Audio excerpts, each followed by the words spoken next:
So 3, 2, 1. All right. Come on.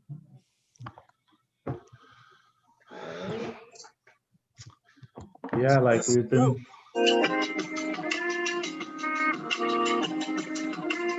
I just wanna keep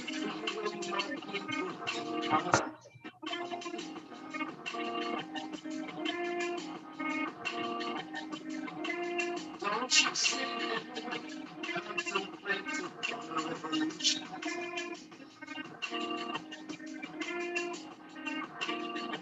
I just wanna get free. I just wanna get free. I just wanna get free. Okay, another episode of the things I wish I knew about money. I'm your host, Camille Smith. And I'm your co-host, your boy Dre. And I'm in the house with my fresh haircut this week. I don't know if the ladies have noticed, but I had to run to get my fresh haircut, so I can on the podcast. Nice, loving it. And this is episode 26, and it's going to be a special episode. It's going to be a little tough love because I think we need it, especially in these times. But I'm here with a lovely guest, a family friend, I'd like to say, or an auntie, Angela. She is part of my family that helps protect us with life insurance, and just we become a family in the last decade, I would say. And she's been doing a lot for the community, and I appreciate her being here because it is Life Insurance Day tomorrow. So when everyone gets to hear this, they'll have the opportunity of hearing great things about life insurance. So Angela, please welcome Angela, and just big tell up us yourself, about Angela. yourself. Thank you. That's a Jamaican would do the welcome. Big up yourself. Big up yourself. Thank you. Well, we have a horn as well. Yep. Nice. And before we actually go into the discussion of the life insurance, I don't know what it is, but I actually want to ask the guys, like, if guys feel the same way when they get a fresh cut. I feel like fresh haircut just does something, like in terms of boosting confidence and just make you feel like, yes, I'm ready, right? So Yes. I want to hear from the guys if they actually feel the way they when they have a fresh cut. I think most of them do. I feel like most of them do, because you fellas just have a different way of walking and stuff when you have your right? new haircut, and you're just like, yes, all the ladies are gonna holler at me. The power of a fresh cut, man, I tell you. So let's see. So we have the air horn and everything. So Angela, before we even talk about anything, please introduce yourself. Let the people know what you are about. Introduce myself. So my name is Angela O'Connor. I'm from Jamaica. So any Jamaicans in the house? Big up yourself. Just have 100% Jamaicans in the house today. Big up yourself. And I came from Jamaica when I was 9 years old.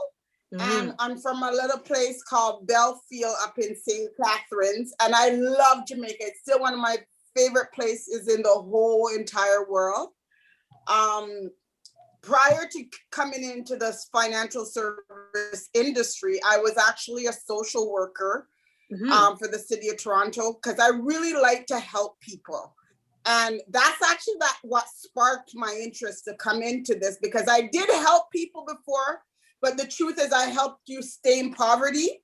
And now in this industry, I'm able to help you create generational wealth, understanding, leaving a legacy for your next generation, and be able to just, create something in our community that's over needed for all community, but especially the Jamaican community. Before, I was just talking to Andre, Camille, about, because we're going to do insurance, but the thing, a lot of my clients, I do both life insurance and investment. And prior to this being in the industry, most Jamaicans, including my mother, I hope she's watching, they do partner. and I'm still educating the community that partner is something in the past. I'm teaching them how to invest, and I'm so proud of my clients, our community in the financial service industry that I'm in. That last month, we helped almost $1 million in investment. So we don't only protect Sound the alarm them upon the with one, life actually. We have insurance, we to teach give them how to build Angela wealth, some and ear that's upon the why one I'm there. so excited. Hold That, on, hold on, hold on. Ah, we have horn to- man, that's a horn. Do a horn for that one. You said something that sparked my curiosity, Yeah. and I think it did for Camille as well, because I saw the facial expression. You said at first, and I think myself and the audience would love to hear more about this. You said at first you were helping the community into poverty, and then now you start to help them into wealth. Can you go back to like that aspect of like helping them into poverty? Like, what do you mean by that? Like, Okay. what were you doing that was like putting them into Okay, so poverty? I was that lady that Miss O'Connor, you come for a welfare check. Mhm. And a welfare check, as I tell people, it doesn't create dignity, it doesn't create independence. So yes, I had a so-called good government job, but I didn't feel good about what I did. My spirit Right. didn't sit good with me that I'm giving you a check that kept you dependent. So when I saw what I'm able to do in financial service, that I could help you create legacy, create wealth, it made me excited, and I could no longer I became socially unemployed. Because what you do, you have to feel good about yourself and know that. And for me, even when I became a social worker, I thought I was going to change the world, save the world, get people to know. And with this, I truly do. And that's why, like, the impact that we've made in this industry, that I've been in this industry for 13 years, it's unbelievable. And I'm so proud of you guys having over 1,000 people. And I'm telling you, after this episode, I think we're gonna grow this to 3,000, because I'm so excited to do this tonight. Insurance is not something sexy to talk about. Yeah. But I'll tell you my heart, because Auntie Bev, and then we lost another one, they're my family. Like, my clients are my family. And I pray and bless them all to 100. And when I lose them, it's like I lose a part of me, but I know what I do, I'm doing the right thing, because so much people in our community are still being buried by GoFundMe. And it's because they don't understand having a reasonable term life insurance that's just a couple dollars a month or $1 a day could help you to have a decent burial, that you're leaving income for your family, wealth, and you don't have to fundraise. We're Jamaicans. We don't like to beg. We shouldn't be begging for a burial. True. Jeez. And we still are. That is very, very true. Because we're very proudful. Very proudful. Very, trust me. And so, like, for me, because I don't grow up like, talking about like insurance and things like that. So help me to understand, like, what is term life insurance, right? What does that mean for me? Okay. So what I do differently, similar to you guys are accountants, CM, so I do an analysis of what the client needs. And usually all people need is affordable term. If you listen to Susie Orman, Dave Ramsey, they're gonna tell you that's all you need. And term insurance, it could be, I usually recommend that clients get the longest term, because the same way it took us time, it's gonna take time to build wealth. Yeah. You need enough insurance if you have a mortgage, if you have children. Insurance is income replacement, and having term insurance is a reasonable way that you could replace your income. And when I do the difference between whole life, like say for instance, a young, beautiful young lady like Camille, mid-30s, she could get like $500,000 term for estimately maybe $50 a month, right? And if God forbid something happened, I'm blessing you to 100 because you're a part of the 100 crew.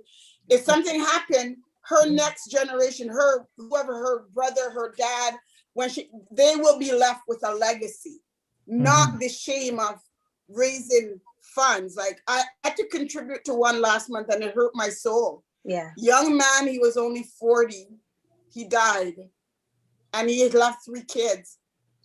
A 40-year-old, if he had a reasonable term insurance, he could have left his family a legacy. And that's what we need to do. Create life insurance is not negative. It's an opportunity to create legacy for your next generation. A lot of the communities do it, guys. And for us, I tell people, I think they just didn't know. Yeah. And that's why I'm so happy to be in this industry, because I'm educating people on something that they just didn't know. I think a lot of time it's not knowing why they don't have it. Right? Yeah, 100%.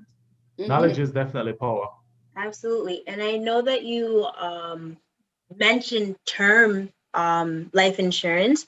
What about permanent life insurance, and what are the pros and cons? Because I know a lot of people, there's always a controversial about these things. It's very controversial. And I myself, I could nip it in the butt. I was sold whole life when I was 19. No need for a 19-year-old ever to have whole life. And the only people that benefit from that policy is the agents. They make like I'm not saying you lacked integrity for selling whole life, but if I lacked integrity and I sold whole life, my compensation will be 3 to 4 times more.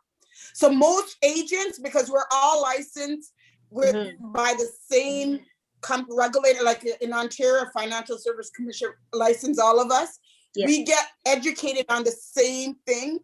The reason why most agents sell the whole life is because they make more money. I've had agents who own term on their own life, but they sell Camille and Andre whole life or universal life.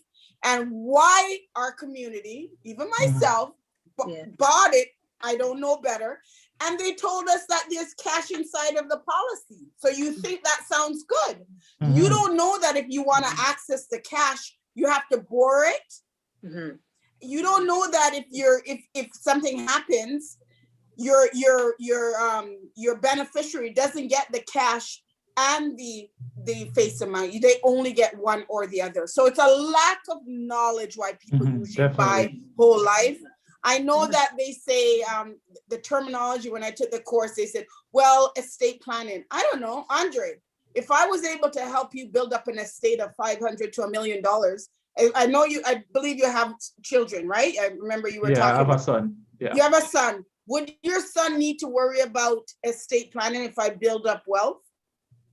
He wouldn't need to. He wouldn't need to. So as I said, it's knowledge. You know, we all hold the same license. The agent makes a lot more money when they market the whole life policy to consumers. And a lot of times, especially immigrants, for some reason, majority of whole life policy that I have replaced, they're immigrants. We don't know better. And the truth is, for our community, okay, go ahead. No. What I want to ask is how do people have that conversation with others about insurance? Because I know insurance is one of those areas, and as some will put it, it's not sexy. Like when people hear about insurance, they always think about scam or some scheme or whatever.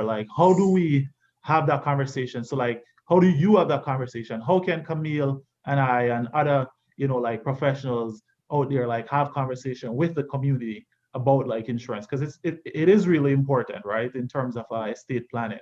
So how can we have that conversation and break down those barriers and those myths that exist around insurance? Okay, that's a great question, Andre.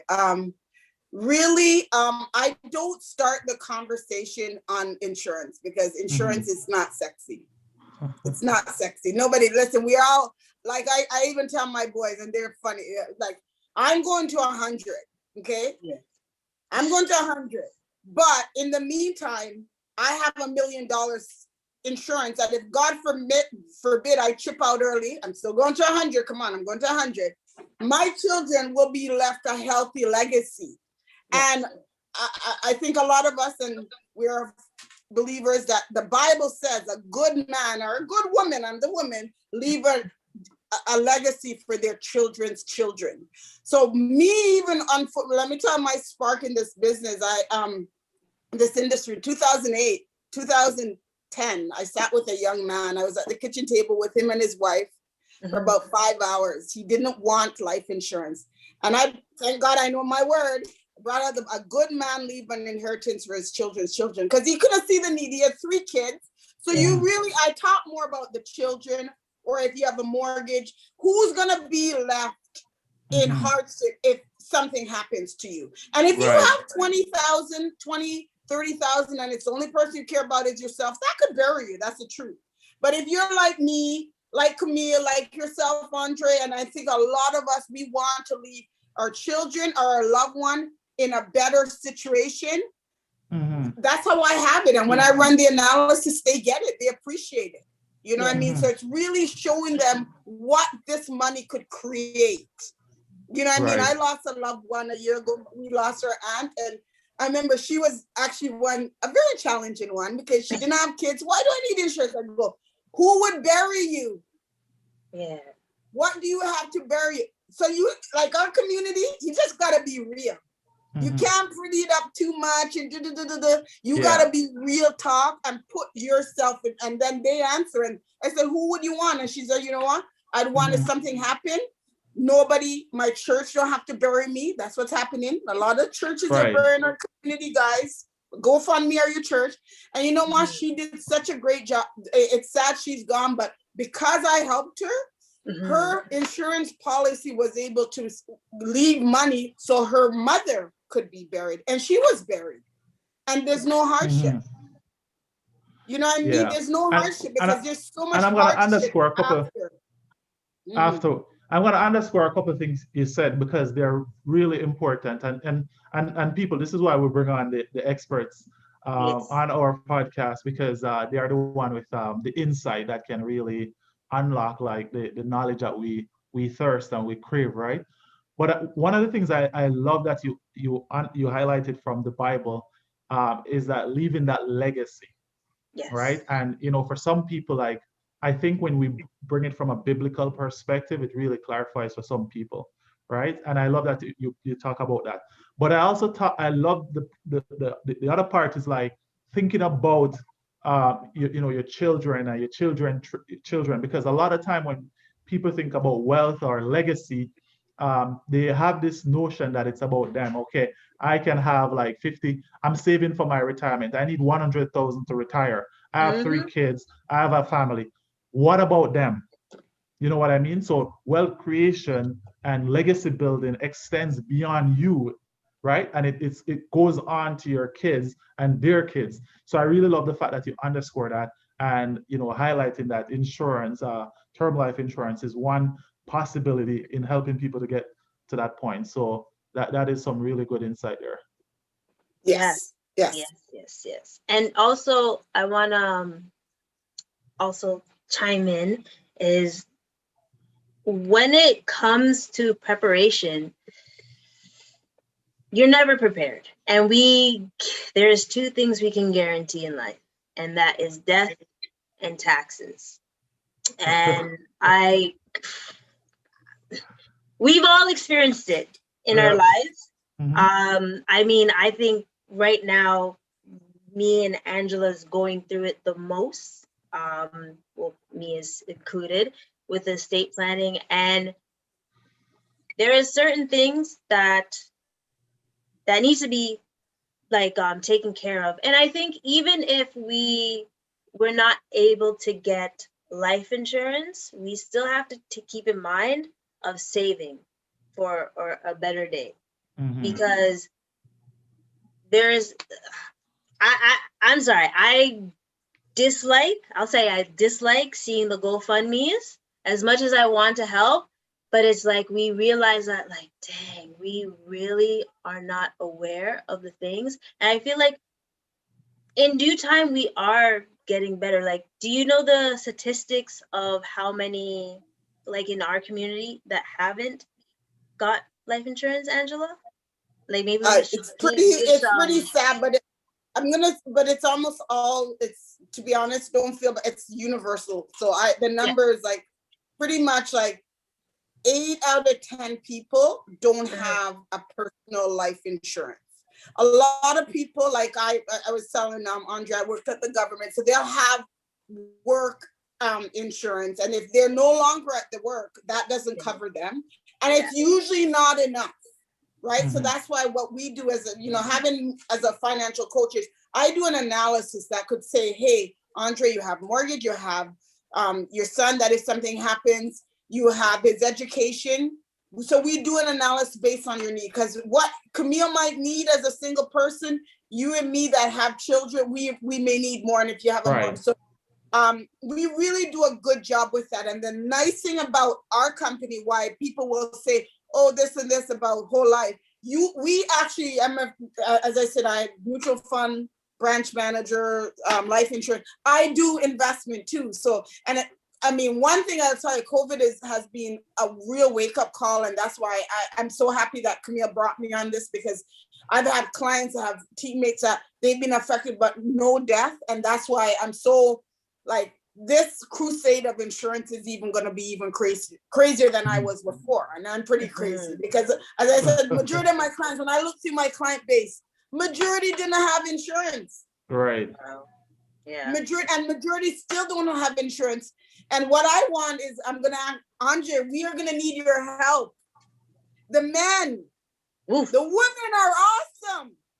But the men them still don't think they need nothing. I'll be at the kitchen table, they'll tell me my ex-wife will bury me. My sister will bury me. Come on. What is that all about? Help me, Andre. I need your help with the man them. Because the women them, the single moms, the single dads, people as Jamaicans would have said, the man them head tough. Yeah, I think that's what it is. The man them head tough. Like, I need your help. I need your help. and that's why it's good that we have a good balance, like, Camille and myself. We bring a diverse perspective, I'm able to share from my own experience, and then Camille is able to share from her own experience. And we also try to bring in like diverse, like, we bring in women. So I see that we have more women on the podcast, because last week we have women, this week we have women again. Prior to that, one bag of man as Jamaicans would have said. The thing is, Andre, we need your help, because to be honest, the women them, like even our industry, 54% of women are getting empowered to take control of our finances, because sometimes you depend upon the man them. It might not be that no, pretty. and it's true, because historically too, a lot of guys you hear say, like, within our culture, no man, my wife take care of everything. Their wife take care of everything. Oh, no, everybody needs to take care of everything. Everybody needs to know. Right. But and that's what we're doing. You know what? And honestly, I think Camille and we've been able to impact so many people, like men and women. And we are seeing a shift because, part of like the things I wish I knew about Money Podcast is to challenge the conventional thinking, right? To help people to start thinking critically. And so I know at some point we're gonna have like whole heap of frenemy or enemy, but at the same time, part of our objective is to challenge, right, the status quo thinking. And let people start thinking differently about money, right? So that's one of our objectives, really. But yes, I completely agree. They are getting better, though.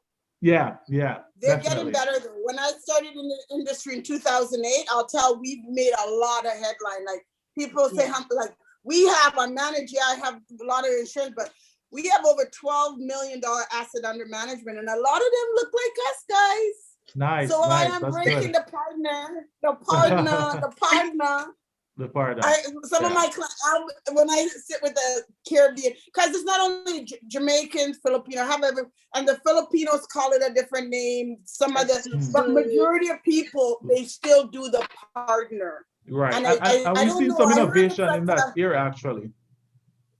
Sorry? We've seen some innovation where the partnership is concerned, because we and I think we've discussed this. I think Camille were on that when we had that series of workshop on financial literacy, and I don't remember her name, but she came on and she spoke about the partnership thing.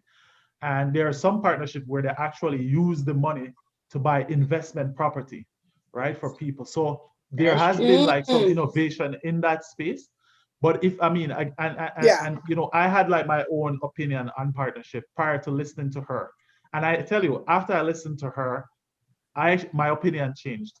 I think historically how we use the partnership, some of us, it kind of gives us like maybe a bad perspective. However, it actually can be a really good community building and wealth building thing. you know, in terms of like some of the innovation that I've seen out there and heard of out there in terms of partnership. So yeah, like I mean, You're I talking think partner though, like yeah, man, Yeah. partner. the So Yeah. you We know sister, had one of the things I learned about the personal sister. finance Okay. or you know wealth creation, I think the more creative you can get, and the more you can think big and cast a wider net in terms of where you're thinking, and then yes. kind of pull in. They call it backsighting. So it's like Mm, foresight. It's like looking ahead and then Yeah. backside to see what you can do now to get to that point. yes, And I think yes, that's part of what we try to do when we challenge those thinking. You know, look ahead and then yes. come back in and see how you can get there. Yes, Yeah. yes. Yeah. And one of the things, like what I do with, especially my financial needs analysis, so you could see your future. Because most people, they're just stuck in today, Mm-hmm. Mm-hmm. right? So when I Right. do a financial, like it's so exciting, like compared to, you know, my clients have 10 or 20 or $50,000 saved, and Yeah. last 10 years ago they might have Zippo. So we're making a lot of progress, and like you could start investing, guys, with as little as $25 a month. Yep. Mm-hmm. How Yeah. much $25 do people waste? That. Yeah. You know what I mean? So even when I have the Starbucks. conversation with people, they're like, and it makes them think. Like, you have to make people think to make an Mm-hmm. impact in this industry.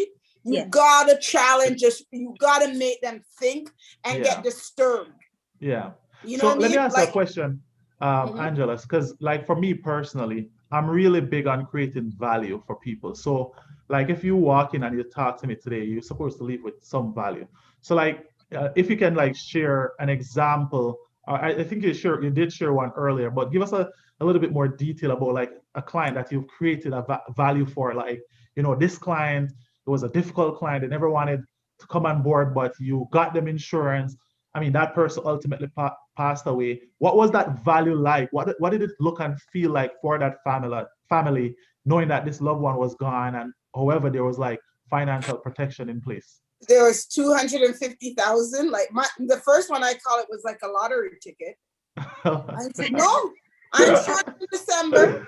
I was Yeah. sitting at the kitchen table training and training. It was unbelievable for 5 hours. I had to Mhm. bring the Bible to the man. God forbid he died 3 months later. Wow. And the company delivered $250,000. For just for 3 months To contribution. 3 payments. A real The lot of that, company. man. That's a lot of, that's a call me a lot. I'm not sure I call it. It's not money, it's a lot of. No, when it was happening, I was devastated. I'm like, God, you put me in this industry. I don't like going to, like, I bawl. I'm one of those people that I don't, Yeah. I'm like, he really had a bigger purpose why he put me here. But Yeah. like 3 months later, I had another, I was like, they paid 4,200 over 10 years. The company delivered 50,000. Wow. Like the value is unbelievable. Mm-hmm. And none of us, as Camille said, nobody wants to pay taxes. Nobody wants to die, but it's a part of life. It's written. It's already written. It's already So when written, you yeah. have a financial coach, which, you know, I'm a financial coach. It depends on who I'm with. Some days I'm a social worker. I'm everything, right? Everything in Camille, one. I'm jack of all masters. One-stop and shop. clients people Chef think I'm a too. lawyer. Chef too. Because I'm a one-stop shop. They think I know everything, and it's funny because Yeah. my background, I did want to be a lawyer, then a teacher, then social worker, and then now I'm an advocate for my community. And the number one thing I do to add value to them, Andre, is educate them. Yeah. Because all my clients who get educated, Hold on. learn, Camille, they keep their keep plan. more on the alarm sound for that. 'Cause It's you in the know, back pocket, but you know, one of my most favorite Alarm sound. one of my most favorite quotes, the whoever said it is unknown to me, I don't know, but it's not my lines originally, is any knowledge gained and is not passed on is no knowledge at all. So if I in the comfort of my living room were to come up with, you know, the cure for HIV tomorrow, and it died with me, then that knowledge died. It's no knowledge at all. And I love the fact that you said you create value by educating. And I want the thing for sound on that. because of some of the things you Educated. So, but Always, always. hold on, Camille. I love I it. honestly, Angela, I have to go back to something that you said at the initial part of the podcast because it resonates, and I don't know if people are joining toward the end, but I want to reiterate it again. You said you are creating poor people as a social worker, and you Jeez. saw that you wanted to add value to people by creating wealth. And honestly, I don't think you Mhm. realize, but that was such a profound statement. It really Absolutely. resonates with me. Yeah, That's a I have big, to say big that thing. again. Yes. Yes. It's true though. I want to be able to create generational wealth. Mhm. Like Camille, I listen to you guys. You guys are doing such an awesome job. I mean, I'm like, this thing is gonna knock over 3,000 when we're done with it. I'm telling you, 3,000. I'm blessing you too, okay? And when I listen to Andre's story that, you come here and as Jamaican, I call it my Joneses. Most of the people who want to be the Joneses, they had the biggest debt. They had nothing in place. And then I go in and empower, put a plan in place. 10 Yes. years later, you have 50,000, you have insurance. You should even see the stats, Andre. People Right. walk a little different. Like last year, It's Like a haircut, like a fresh haircut. it was priceless. No, I During gotta look at COVID, different. right? I have to laugh. During COVID, the world is coming to my clients call me and like, Angela, my money grew up and I have this. And I said, man, thank God. Because think about COVID, everybody else is like, their shirt is, my clients, I'm looking at them, they have 20,000. Because I was concerned last year that the world might have been coming to an end Right. too. So at least what I've done to create value is that majority of my clients, they have their 3 to 6 months emergency fund. Exactly. They have money in their RSP. They have life insurance. They have RESP for their family. Do you know what we're doing when, your children's children, or even my son's the best that he invests. And I've been telling him the same. And he's like, Mom, you want to see my portfolio? And when he showed me his portfolio at 20 Right. something, I'm like, if I did nothing but come into this industry to make myself better so I could teach them what they need to know, God, I'm blessed and I'm going to bless a lot of people. And that's why you need to be financial educated. That's why I was Right. so excited about financial literacy. That is what we're lacking. It's not that we didn't work hard and we didn't make money in Canada. They just didn't know what to do with it, Andre. Exactly. 100%. And I think the older generation, they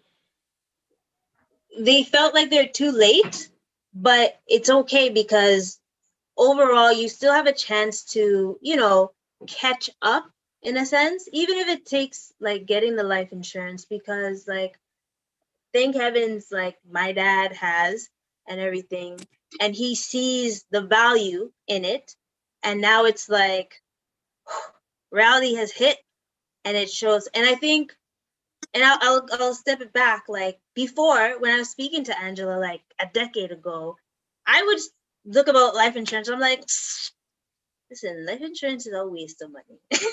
I was that ignorant as well. But then I started seeing more friends or more relatives passing away and seeing the GoFundMes. And I'm like, ooh, this doesn't make sense.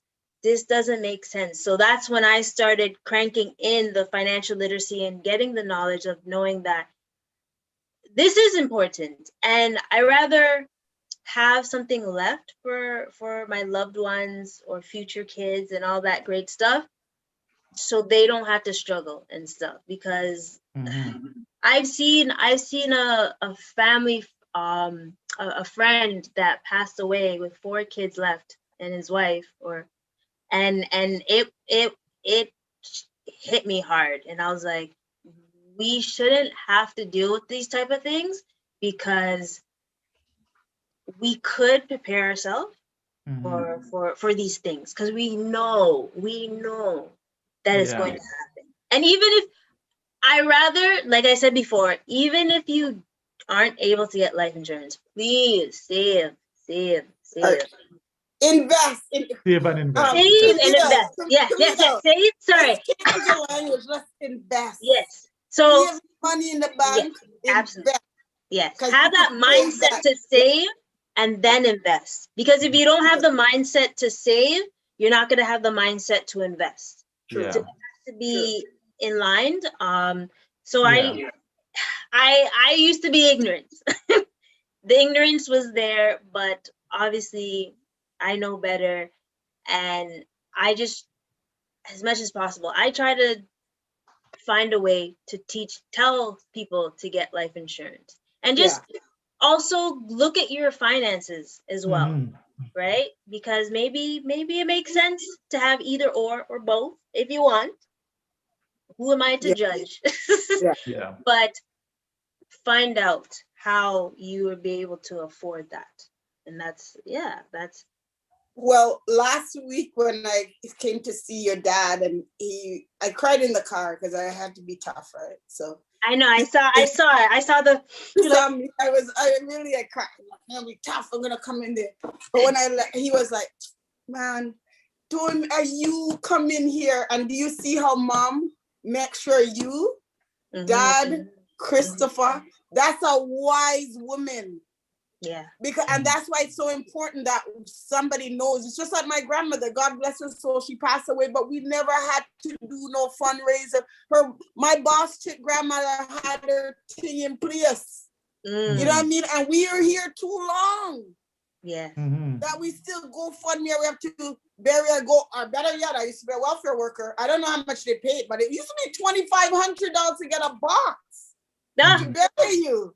Come on, guys. Yeah. Like a reasonable term policy, it's just a couple dollars. It's probably $1 a day. Yeah. So think of, as Jamaican, we're proudful. Like Caribbean people in general. I heard we're in Africa. All of this is gonna go worldwide. We have to make sure that we protect ourselves. Like if you have 20 grand, I'm gonna do the financial advisor. If you have 20 grand, you could bury yourself. If you're the only person that's important, like I like people that, their church, my auntie, her church was important. Her mother was important, her sister, and I'm telling you, that's how you think. Like even being in this industry, and one thing I did, I grew up in a little place in St. Catherine, and very smart people come from St. Catherine, this little district. And I'm glad we come from St. Catherine. You from St. Catherine? Are you from St. Catherine? Yeah, St. Catherine to come from. What? Sorry, you're Canadian. So we're from my little school, Marley Hill Public School. It was falling apart. And me and a few of my buddies here, and we're all entrepreneurs. We had a couple fundraisers and went there and built back the school. This is what we need to do. And that's why we need to come here. We need to create a foundation, and then we need to give back, guys. And I'm telling people that a lot of people want to start with big, but that's why I like your podcast. Like I started listening to prepare myself. It's the little things. One, Andre, you said habits. If you can't put away $25, sometimes the best part when I started is like, when I have 10,000, we start to invest. Oh no, they can't invest because I'm wait for the 10,000. No, wait for the 10,000 start. Yeah. The little $25, $50 guy now has 10,000. Compound interest. Camille asked me 3 things that I wish I knew earlier. Compound interest. The rule of 72. How quick your money doubles. Think about it. I learned that because of this. A lot of people are making their money compound interest in debt. Hey, do you know how much and some of the neighborhood, do you know what's the biggest thing right now? Payday loan. I learned yesterday, you don't know the interest on payday loan. I learned it from one of my friends. 42%. So the market, like you guys are mathematicians. You're probably for the year it's like I think for the year it's like 340% or 390 somewhere thereabout. That's crazy. I know. While some mutual funds last year did that. Yeah. Right. So it's really education and not knowing. So really a lot of what you guys are doing, it's great work. You bring in you learn, and then habits, like Andre, habits. It's your little habits. Habits will make you wealthy. Like this little chickie, I remember when Camille came back and she's like, she showed me her platinum. Remember, and I brought you from, and I was so excited. She's doing this, and I'm like, this champion. could you come? You could be a VP in our company. And she did it, and I was so excited. Like that's what brings me joy when my clients set a goal, hit it, achieve it. Yeah. I'm more excited for them because do you know how much people woulda, shoulda, coulda, woulda, and they still can't? Exactly. Exactly. Yeah, no, it's so true. Like, and it's something that we see, and I actually made a post about this the other day about like status quo thinking. Is like there's status quo that you can continue working with it because it's working, but there's status quo that you need to challenge, right? Yep. And one of the things I hear within our community a lot, and we'll probably hear it in other communities, like if me did know. The reality is that a lot of the times we know, right? And it's just that we never plan for it, right? Yeah. And I think that is the challenge, because I will tell you this, like knowledge was what brought me to the level that I'm at now. When I just came to this country, I was doing everything like everybody else, right? And like I was, like I have my stockpile of shoes pile up, I take my picture and I get excited. And it was expense that got me excited all the time. But now Yeah. where I'm at now, it's investment that gets me excited. And like one day I was like walking to work and I went upstairs on like one of the tower and I was like looking down at the people. Yeah. And I was like, the people walk so uniformly and everybody operate the same. And I'm like, in my head, I start thinking, I'm like, this makes sense why you have a 99% and a 1%, because most people were trained to think a certain way and to think a certain way about money and to think a certain way about decisions and whatever. And when you start educating and empowering yourself and start gaining knowledge and you start looking at those ahead who did it, and you start building your own framework and put it in your creativity, you realize that over time, just like Angela said, and compound interest is not only about money on top of money. Compound interest is consistent effort on top of effort that Yes. can build generational wealth. Yes. And so, Yes. You know what I need? You need a buckle of wine. But yeah, it's really that knowledge piece and that knowledge. I was listening to a billionaire this morning, like a little brief video. And what he said is like, what I had early was parents to give me the right knowledge. Yes. And when you look at a lot of, and I'll say white, when you look at a lot of these white billionaires and you hear them talk about their early days, what they had was parents. Yeah. Give them the right knowledge. So we need more of that in our community, right? And like I said, we're gonna share a success story of like a young kid, a young Black boy, who is at the age of 18, not thinking about gun, not thinking about selling marijuana, but every single day thinking about how he can double his investment, thanks to the work that we are doing. And so that's what we want to see more of. Right? To challenge the status quo and to like get people thinking about wealth creation and thinking differently about money. Definitely so profound, Angela, to have you to like really open up our minds and our heart around life insurance. And honestly, like even though I feel like I know sometimes the more we bring on the expert, I feel like it's the more I'm learning and growing myself. And I love what you said, Andre, about like a billionaire said that he had the parents. Well, I like to show that like we're the parents to our listeners, our aunties and uncles. I like to say I'm an auntie. I'm a cool auntie, and just be able to guide a lot of people with the knowledge. And even if like they don't understand, by all means, you can come back to us or listen to it again and get an understanding. And we'll even try to go back to the basics, right? Because sometimes financial literacy is a lot to handle, right?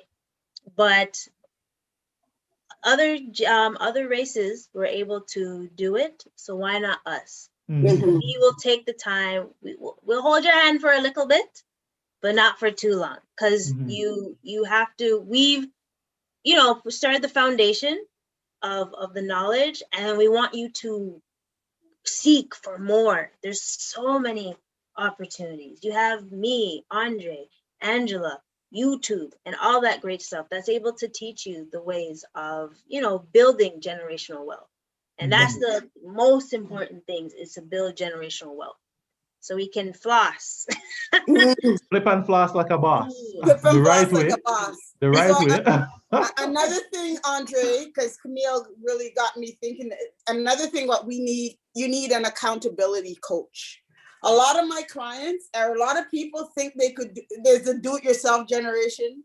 Critical. You need accountability. So the value I create for my clients, and I could be a tough coach, some of them, but I feel good when they're like, man, because I tell you, they walk different when they have money. They're like, the step is like, oh, I only have 40,000. And I'm like, look at you that last day. I laugh at them because it's like, they didn't have, but then when they have the money, the joy, right? Having someone that usually once a year, I do a financial checkup with my clients, especially my investment clients. My life insurance client, as I said, I'm blessing all of them to 100.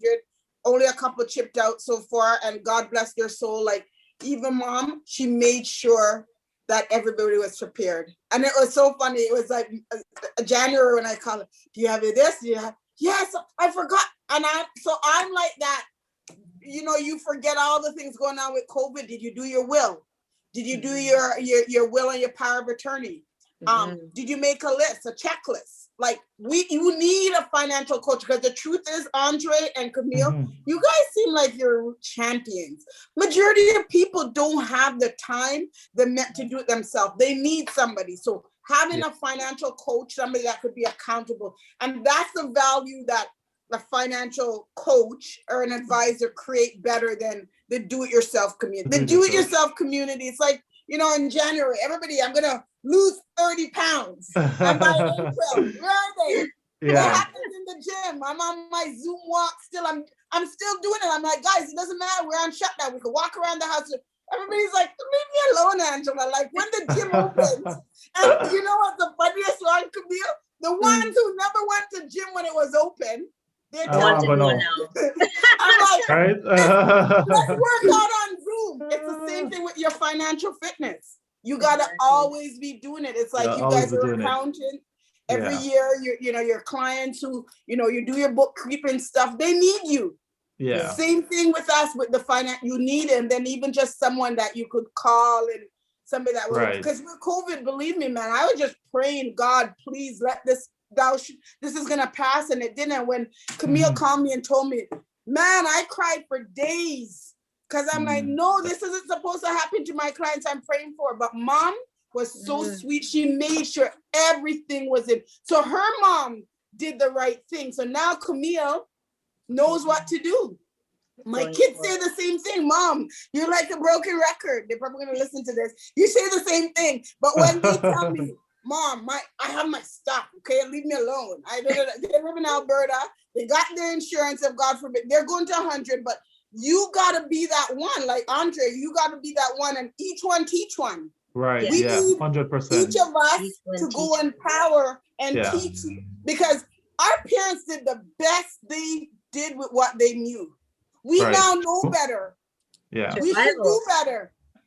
No, it's true. Like, and I mean, when I think about it, like, actually sometimes when I sit down with my son, it's like I get so emotional, because I look back at, like, growing up, like, I've never, ever had a conversation around financial literacy growing up with any family member. Like, yes, my family was very entrepreneurial. Like, they had businesses and stuff, but no one has ever sat me down and walked me through that process. How did you start a business? What is a business? What do registering a business, stuff like that. I knew nothing about any of that. So, and I want to say the crazy part and the good part, whatever you want to call it, but I've always wanted to be a pilot growing up. And it was like this one teacher who made me get in business, right? And I talk about her in my book. She actually got me in business. And it's like, I have no regrets in learning and understanding business, right? Because when I look at it now, it made me feel good. On the one hand, knowing that actually business is so important, But Yeah. also on the other hand, it makes me feel sad that when I look around, like within, certain spaces that I'm in, that a lot of people don't know about certain things. Like, for example, I made a post on my WhatsApp today about a holding company, and I got so many questions about holding companies. So we're gonna have to talk about like incorporation, Camille, and holding Don't know. companies and stuff like that. It's like the knowledge piece, the knowledge piece. I was so surprised. I got so many questions about what is a holding company. And Mhm. the community and people, they are curious, right? But the They are. knowledge, and Yeah. even though, a lot of people say, oh, the information is on Facebook and it's on YouTube and whatever. That is true. But Mhm. just like you said, Angela, we need an accountability partner. You need Yes. somebody or a mentor that's, I go out there and I learn this new piece of knowledge. Hmm. I can come back and say, how do I apply this? Michael Leachin said it. You go to school, you get this entire master's or a degree, Yeah. but applicability is more important. I have all of Yes. this knowledge. How do I apply? Yep. Hmm. Yeah. Absolutely. And it's and I mean, well, Andre, you're a mentor, and Angela, you're a mentor, and I'd like to soon I'll be a mentor. Once everything, the wave, the emotions go away, but I'll be able to, mentor as well. But I think the way I'm a mentee is by this podcast, or when I Mm-hmm. used to blog, is I try my best to teach people. We Yeah. do our best to teach others and gain them the knowledge that they need to be Hmm. able to think, Yeah. um, and have an open mind about finances and Yeah. stuff. And I've seen it, and it warms my heart to Listen, you have 1,200 mentees. So you're already a the. mentor. The people who are listening to Mm-hmm. our podcast, we're Yes, mentoring them. So Yeah. yes. 1,200. And as Angela said, she'll triple it or We're double going to 3,000, man. This it. Yes. is great work. Great Yeah. work we're doing. I'm so proud of you guys. You don't understand. When I listen, I'm like, these guys are totally on, on, on. So you're doing what you're doing is you're teaching. So we Yeah. just have to keep share, like even the people that's on this live or who get the podcast, Yes, I see. what I we could see. do, what we could do to change this so we could be the one that that 2 million or 3 million, like it's gonna happen. I mean, look at it. Look at well, over a year ago. We lost the great Kobe, and he had life insurance, and he was already very rich. Mhm. Guys, having life insurance is one of the most affordable way to create wealth for your next generation. Yeah, Like 100%. I don't know, I'm very I'm insurance, but I'm very entrepreneur. I don't think all our generation want to continue to punch clocks. Sometimes people are just punching I don't clocks. think nobody They wants to do don't that have, anymore. Mm-mm. they don't Everybody I have talk to, time. nobody wants to be working full time anymore and like all Eight of out that of stuff. 10 people, hun, they don't want to. They just go because they have to. So that's So why I people mean, now need to learn how to make their money work for them. And you Mm-hmm. touched on a point earlier, and I know it has nothing to do with life insurance or term insurance, but you mentioned debt compounding instead of generating wealth. hmm, Um, and like one of the things, and I think I don't know if we talk about this already, Camille, in any of our podcasts, but we want a full segment around leveraging debt, because one of the things, and like you, historically how we think about debt and the types of debt that we think about, it's not the type of debt and how rich people think about utilizing debt, right? For example, in this brief video that I did, I talked about how you can use your current income situation to, for example, take out a mortgage, get people to pay for it, rent it out, get people to pay for it, and then from there you pull the equity and you buy another property. So that's you using good debt to your hmm, advantage. And hmm, so we have to talk about like some of those ways in which people can let that compound for them. Because if you think about it, if you can create an asset pool with like 4 properties, for example, and you rent them out, and over 25 years, they're paid off for you, not by you, right? Because I see, a lot of people with money, they don't use their own money. They no, they take debt and they get people to pay it for them. So that good debt. again, as I always say, and what I've discovered, the more creative you can get in terms of your finance, the more successful you're likely to become. And we like to focus on the risk as a community, but as Angela said, with knowledge, that's power. You learn the ways to minimize, mitigate it. You can't eliminate risk. Risk will always exist, but you'll find ways to minimize them. Now, Angela, you seem very knowledgeable. You're passionate, you're caring, right? Now, I want you to tell people how they can get in touch with you. Like if I want to, talk to you, or if I want more information or whatever, how can we get in touch with you?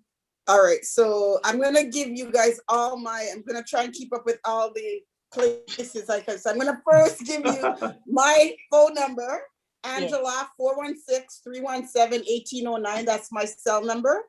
And then I'm on Facebook as Angela Christine. I'm on Instagram as Angela Ocon. And then if you want, I could send you guys my details after, if people, because everything thank you for keeping me on point. And this was so exciting. Because Andre, so I don't only do insurance. I want to create generational wealth. So if you guys want, I'm not asking, I love you guys and I'd love to come. But if you'd like me to come again and do a segment more on investment, because one of the things I've done is help some of my clients who had zero money, take out an RSP, invest in our home. Now, 5 years ago, they had zero. Yeah. Their net worth now is 300,000 because they took the RSP loan. So there's a lot of way that's leveraging. So I could talk about that. And when I do that, I'll talk about using that to build wealth. And I want to stick to the topic, Camille. I'm trying to be very absolutely. We'll bring on to talk about the leveraging for sure. That's exciting. When I see in there, you get the little cards like, look now, my house, Ange, it was that $10,000 RSP loan that we did. Now I was able, or 20,000. We bought a house. Now it was like, I have one particular client. They bought it in 2016. Yeah. For like 300. The place is worth 600,000 now. Wow. You know what I mean? So a lot of things, and what you said, we have to learn to take good calculated risks. That's using other people's, using good debt to build wealth. Yeah. Right? A lot of people have done it. It's just sometimes they don't understand how to do it. It's even like RSP, TFSA. A lot of people don't understand who benefits from that, who doesn't. And with you guys' expertise in the tax area, and then because even having a business, I tell people, everybody needs to start a side hustle. Yeah, 100%. A side hustle. I mean, you guys are accountants. How much difference does it help people to build wealth? Like they're going to be talking about whoever does it. The best way to create wealth, there's only 3 ways in this country to create wealth, guys. Remember, business, a mutual fund or real estate investing, and home ownership. Like my grandmother who talks about her house I win the lotto too. Hey,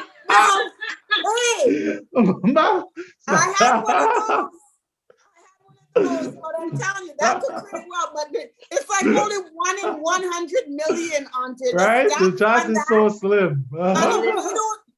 And if they don't know what to do with that money, they blow it too. True. It still goes back to knowing what to do with the money. It's not about it's what you do. You have to be a good servant of your money. And that's what we teach. When you're empowered with your money, like I listen to the same podcast like you're listening to, Andre, that they're like, last year while everybody was going through crisis, I was learning the market and Zoom. For instance, Zoom. Do you guys know a year ago Zoom was $92? Do you know what the Zoom is worth now? I know someone who got in from it. It was like 20 something. Okay. Before it was like 20, because it's only a 2.5-year company. Yeah. So learning that, investing the time to learn that, we could create wealth. Yeah. You know what I mean? 100%. It's learning, but doing.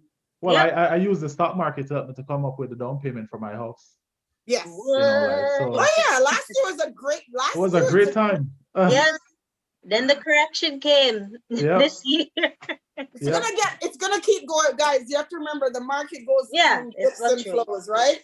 Once you keep it going 10 years, it's gonna go. This too shall pass. That's why you need someone that knows what's going on in the industry, because a lot of the people who jump in and jump out, they don't create wealth. Yeah, Yeah. true. I'm glad Wealth you is a highlight that. long-term perspective, right? And we I'm want to glad you create highlight that. wealth, Yeah. wealth, not rich. Like, and Camille, you asked me one other thing is books. Read good books. The books, guys, I love chapters. I do the audio, but if you don't like to read, listen to audiobooks.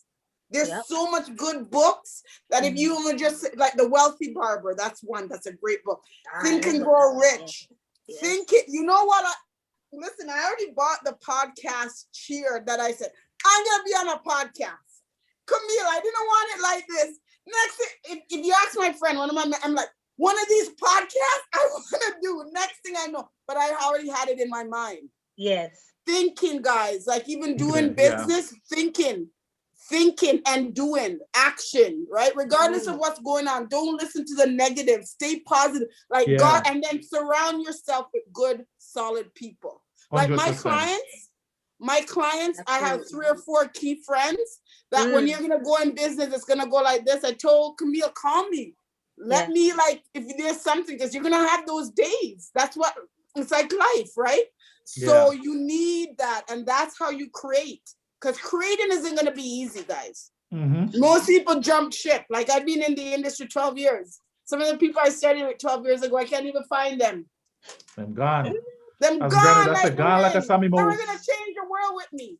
But I knew that. You see this little beautiful face that we look at when we look at each other, ourselves in the mirror, they needed somebody like me that's going to give them a real talk, a straight talk. And for some reason, most of them listen. Yeah, Like, it's true. like, And that's the surprising part to me, because like I engage with so many youth who never had these conversations about investing and business. It's like, but I think what makes them listen is like, yo, normally when you hear about investing and things like that, it's people who don't look like us, and it's people who not talking in a way where we can understand. So we just go right over our head and we don't pay it no mind. So right, yeah. So it's like, I think to see familiar faces and put it in the cultural context, I feel like it makes a big difference. Huge rest. Like, I have to tell my clients sometimes, one Coca-Cola basket. Exactly. Okay.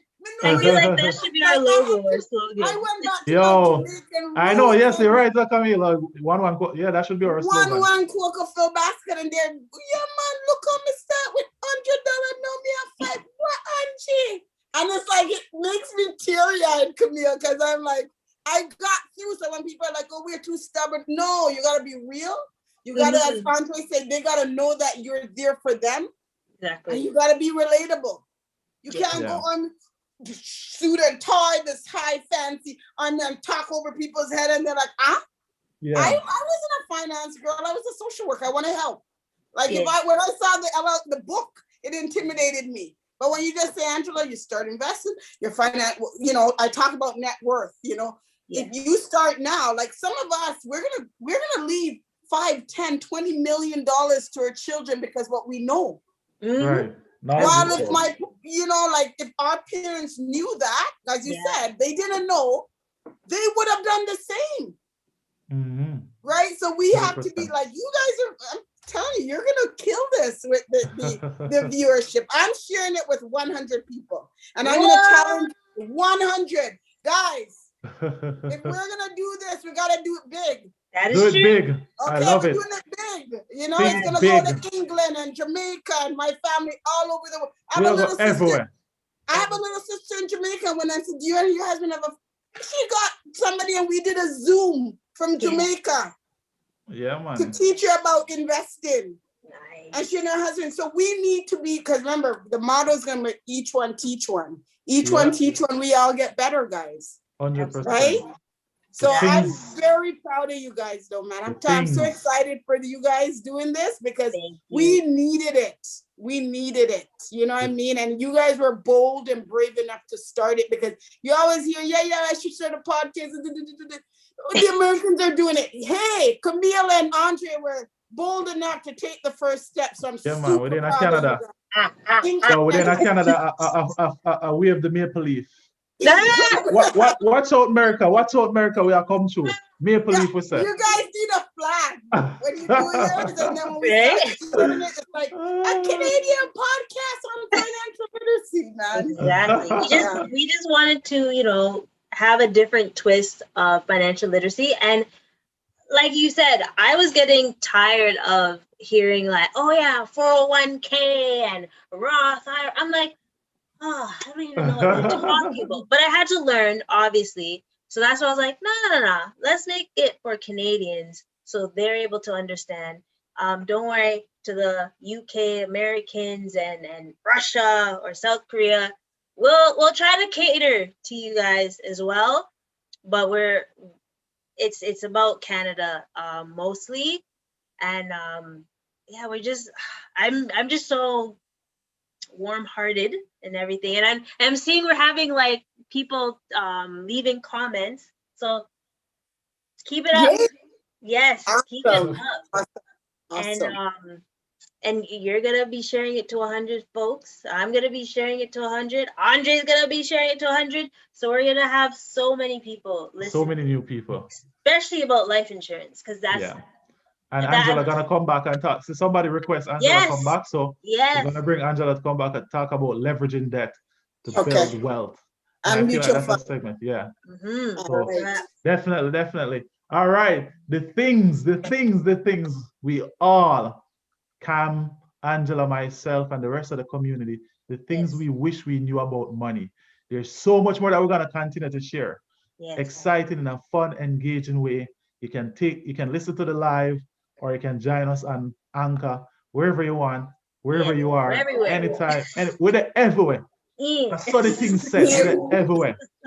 Right? And listen, we're not in a big suit thing or in a big this. We just are going to talk in a plain language where people can understand, enjoy, and build intergenerational wealth. Yes. All right. Yes. All right. Thanks for joining us. Thank you so much. Thank you guys for having me. I appreciate you guys.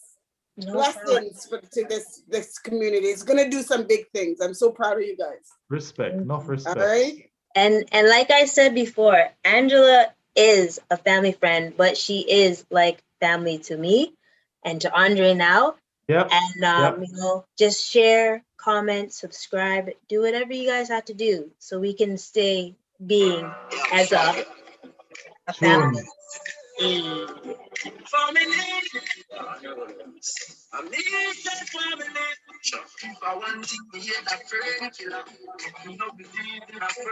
gonna pull up a buckle. We have a couple buckle over there, so After COVID. Yes.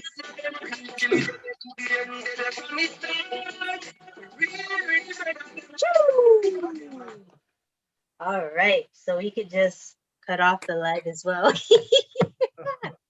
That was awesome. Thank you. I think you have to meet me